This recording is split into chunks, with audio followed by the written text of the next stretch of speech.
Alright, aloha guys, how's it going? I think it's day 8 right now. I've been trying to forget what day it is actually because a few days back I looked at my GPS and how many miles it is to Maui still, and it said 2,031 miles, and I was like, what?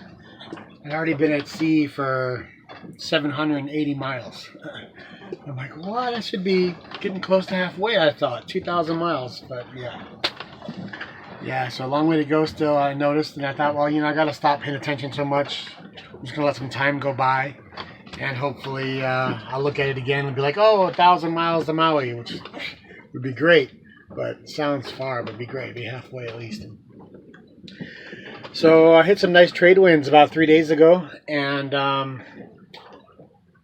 when I was working on my autopilots, I've learned that if I kept the tiller tied off right dead center, I could set the sails to steer in a westerly direction. And for the last 3 days, I've been going straight west. Sometimes a little bit west by northwest, or sometimes a little bit south by southwest. But in the general direction of west, without using any autopilot for 3 days, which has been great. The winds have shifted now, so I've got my tiller out here tied off in that manner I was talking about now. Probably see it's just tied off in the center. I don't even know if you can see, to be honest with you. But it's just tied off. So here's what I got now. Here's the autopilots. So I'm going to marry the two into one that's working. This is the circuit board that fried on the new one, on the brand new one, when I had the battery short from the seawater getting in the battery box and just shorting everything out. So the new one is fried. This is the circuit board off the old one, right here. The old one was, actually this is the old one. The housing is cracked and the gaskets are kind of rough. The O-ring here is missing, so it's getting a little bit of water in there. After like 2-3 days use, the circuit board was getting wet and it would short out, or it would just stop working, So I had to take it apart, dry it, and then it would put it back together and it would work again. So since this housing is kind of damaged and it's getting water in there, and there's a bearing missing here, and I actually stuffed some felt over here to keep this pulley in place. I thought, well, fuck it. Let me put this circuit board from the old one into the new one. So then I got new housing, new gaskets, new motor, new everything, and my working circuit board from the old one. So I'm going to put this together, and I should have a working autopilot that keeps the circuit board clean and dry, and hopefully I'll be okay for a while. There hasn't been much sun anyways, so it was kind of a blessing to learn how to steer without using the autopilot and just using the sails. But with this wind shifting as it is now, today I'm having a hard time keeping a westerly course. So I'm having to adjust the sails a lot more than before. The last 3 days, I just go to bed and I'd wake up 5 hours later, still going west. Just couldn't believe it, But time to make some adjustments, like always. I'm in my third configuration now for the layout of the boat. The area that I had from my sleeping quarters is now all packed with extra sails and all my goods that can get wet, like the cart and hard hats and just junk, that can get wet, because that's a wet corner. Over here, I went back to the captain's quarters, and I'm utilizing the captain's quarters like a bedroom. It's hard to see, and it's been nice because when you tuck in there, there you go. When you tuck in there, you can kind of wedge yourself in that little triangle, and you don't bounce around as much. And it's actually pretty dry because the water that comes off the roof kind of gets caught in those little cupboard areas in the side. So I've been staying dry and really secure, sleeping really good in there. Except for it's hard for Paquita to get up there, because of the bouncing boat. She can't really set her feet and jump, So I had to pick her up and put her up there with me, and I always feel bad when she jumps down because sometimes she might do a face plant, She jumps down and the boat starts going up, Oh! And over here I have the table set up. My coat's laying on top of the table. right now. Oh, so I got to work on the autopilot. Plus my coat was kind of wet, so now I'm going to drying the coat out. All right. Back at it. Let me get this autopilot together and see if it works. That camera. Hopefully it catches me. Oh, we're like 900 miles offshore. Oh, we definitely don't want to fall in. I think it's a small bonito.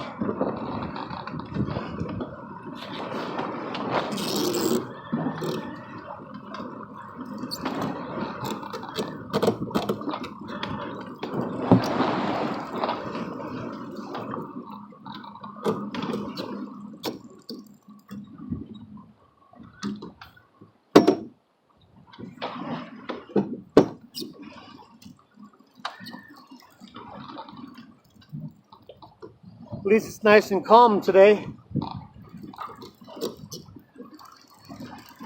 This gets hard in rough seas, as you can imagine.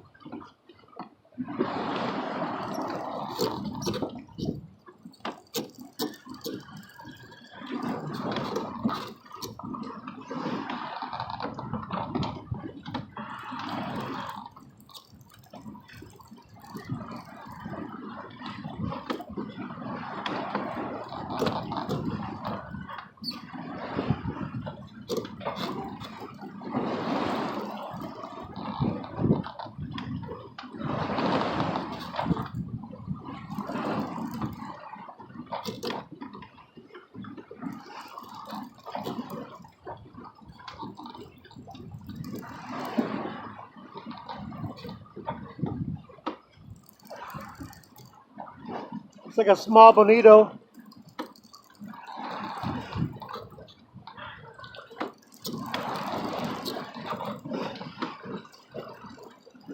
Oh, we got off.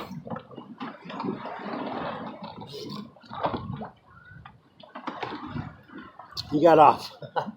You know, it looked like it was a small bonito again, and I got just filleted a small bonito.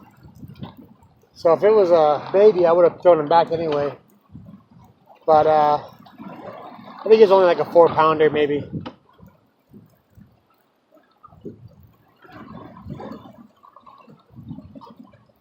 So I try not to take more than I need. You know, I try to catch. Once I have a 3-day supply of meat, then I stop fishing.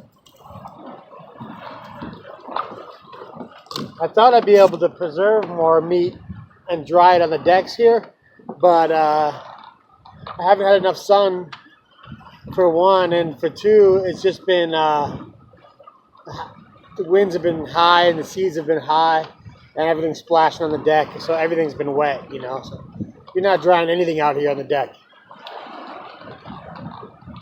All right, we reset. We'll go for the next one.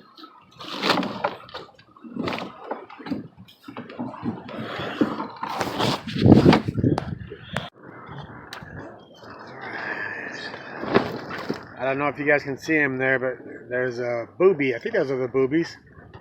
Oh, he's coming right towards the boat. Look at that.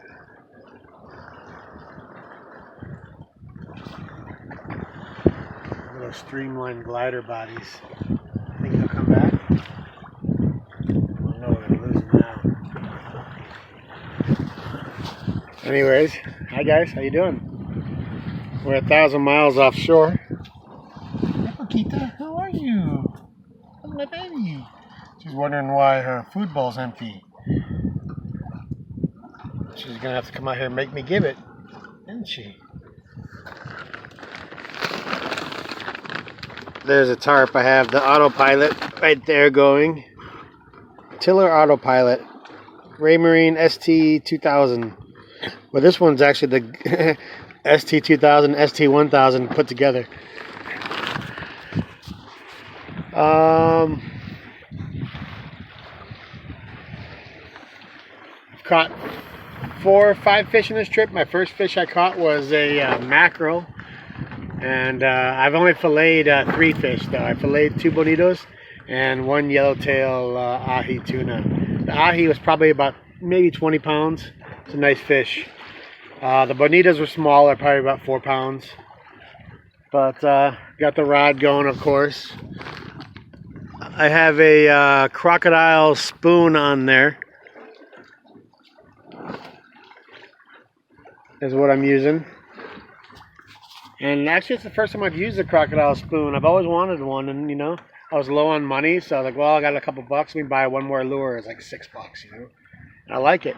In the water, it looks just like a bait fish flopping around. And when you're going fast, it'll skip a little bit, like flying fish too. So it's great for speed when the sailboat's flying. It's great for that. It's great for when the sailboat's going slow. I like it so far. 1,200 miles off, 1,100 miles offshore. I don't know. I've sailed over 1,200 miles already.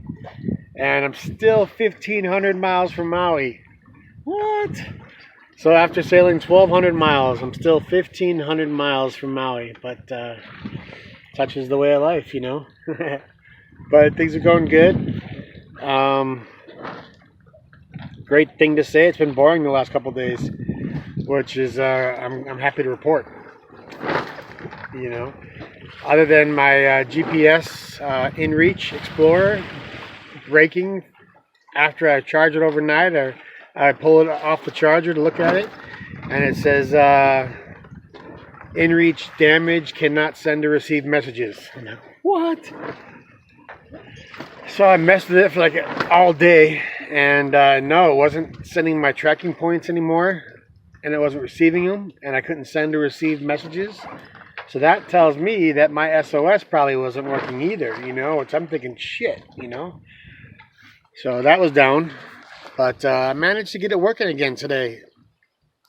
So let's hope it stays working, because that's my EPIRB. You know what I mean? What the fuck? That's all right. Sun's up there behind the clouds. I'm sure you can see it. So I got all my solar panels. Try to turn it in some kind of direction to absorb everything I can, because it's been not much sun. It's been gray skies. Yesterday we had sun most of the day for the only day I've been out here, and this is day 8 or 9 now.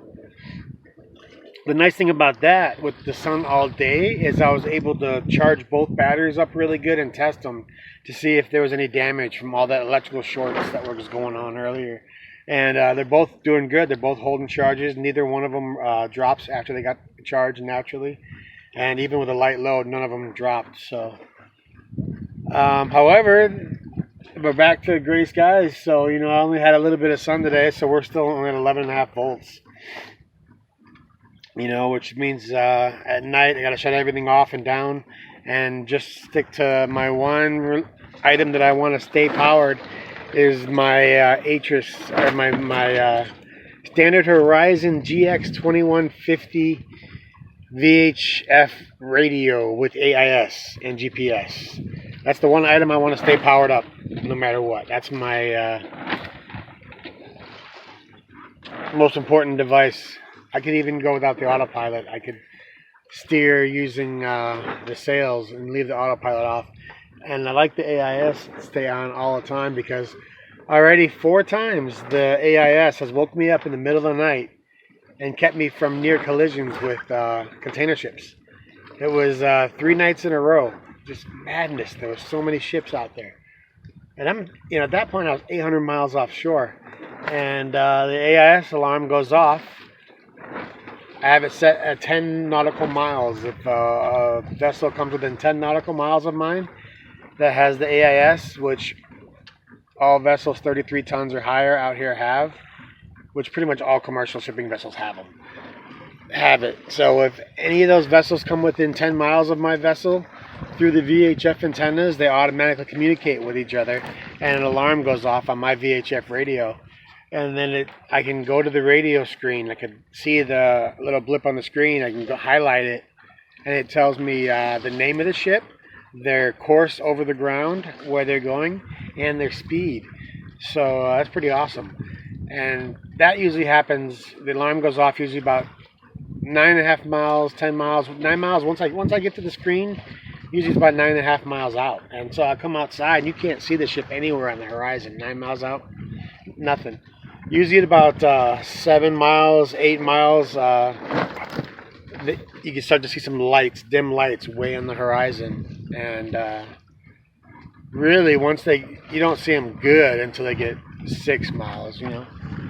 But those 4 times that the alarm woke me up, it tells you how close you guys are going. The two vessels are going to come to each other if you both stay course. So it'll tell you your close proximity alert of mine was 0.68 miles.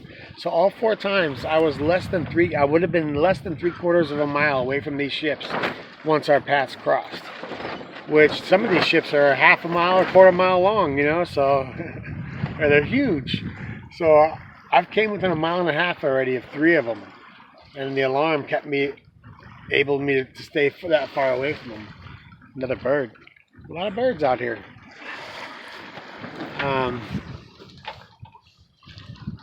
Right now I'm flying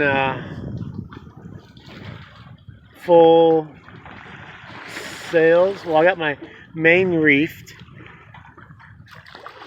I kept the main reefed the entire trip. Even though we have light winds right now, I'm keeping it reefed because they can pick up any second, you know.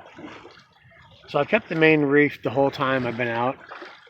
And I brought it down only twice in this trip so far, when the winds are just howling above 40 knots, or at least above 35 knots, maybe 35 knots or greater. And I decided that to pull the main down and just fly a storm jib, you know.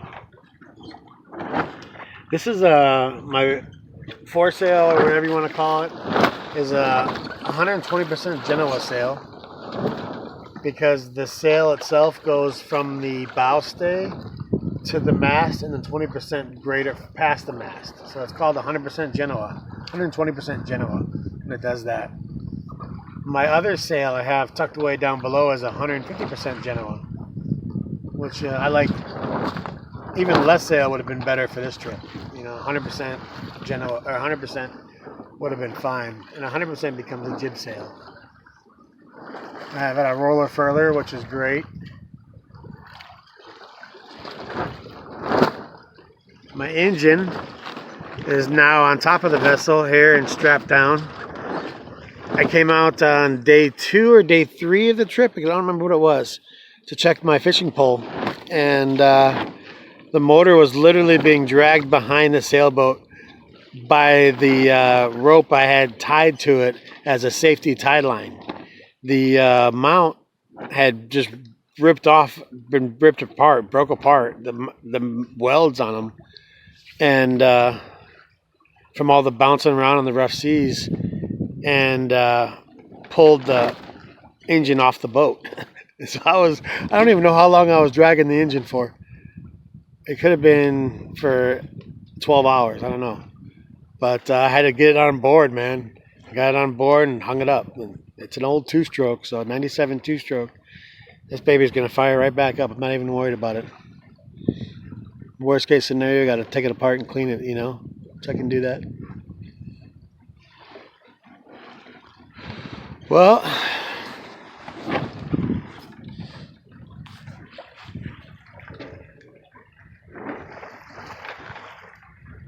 I haven't given you guys much sailing video. But the reality is, most of the time, I'm down in the cabin. But we should enjoy these calm seas while we got them, because they're not going to last.